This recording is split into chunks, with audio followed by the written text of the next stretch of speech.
Just on that theme of leadership, obviously Granit left, Rob was a really important guy behind the scenes, and I think Kieran too. Have you had to change the dynamic at all, or ask people to give more leadership and step up a bit more than last year? And if so, who? Yes, and there are many, many ways to do it, and I've been part of teams that they've done it in many different ways. In December on January it was different to June. Why? Because a few players left, a few players went on loan, that they were part of it. Some of them are playing, some of them start not to play, and you have to feel the temperature there to make sure who is involved, why is involved, for how long is involved, and as well don't seek for too many changes, And it comes to a point when that culture is set, then it's about living, how we want to live together and what the standards are and the necessities are within the squad to continue to evolve in that sense, and we have everything that we need right now. One player who last year was very quickly made a senior player was Gabriel Jesus, and just wondering, he got that goal against United and he's had a slightly obviously up and down start to the season with the knee injury.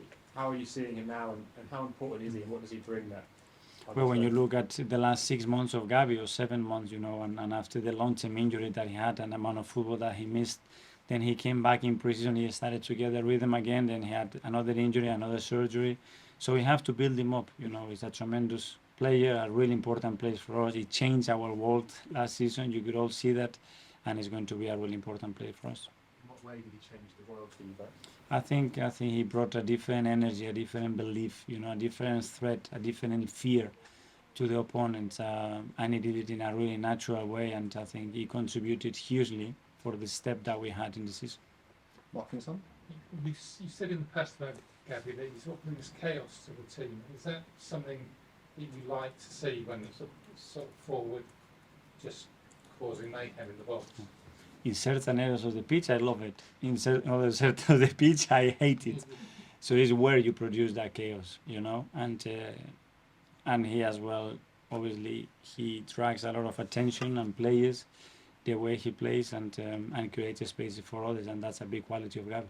When you signed him, getting him from Manchester City with a champion and all that, it was almost a statement signing. Did you feel that players from the very highest level were prepared to come to Arsenal, and maybe in the past were buying players from slightly just below that top level? Yes, and obviously when you sign a player that and he's done it in the league, and he's got the hunger and the right reasons to join us, it was a no-brainer for us to do it, and we could see the impact that he had straight away in the team. And can I ask you just very briefly, on Everton, you've got this poor record, as you say. Obviously you know what's coming, and how difficult is it to actually combat? Well, you know what they're going to be like, you know what the atmosphere is going to be like. How do you get the players to sort of understand exactly what's coming to hit them? They know. Obviously, we have experienced it. The majority of the players have experienced it.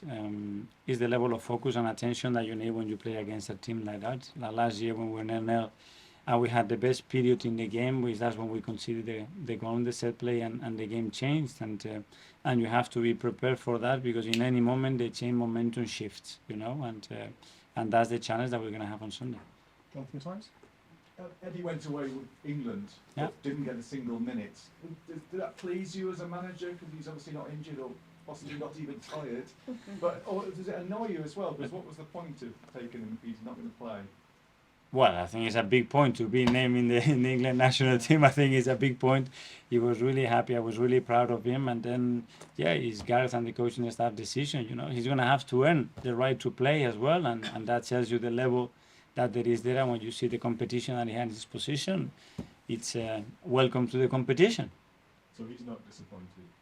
I'm sure he is, because he wants to play every minute, knowing him. But at the same time, I think he has to be really happy to be part of it. What has he got to do to be an England player? That's a question for Gareth.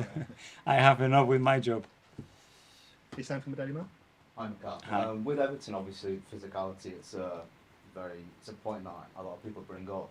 In what ways can you try and prepare and combat that? And it's obviously early days in the season. Can this game potentially be a bit of a blueprint for future games where physicality comes to the fore again?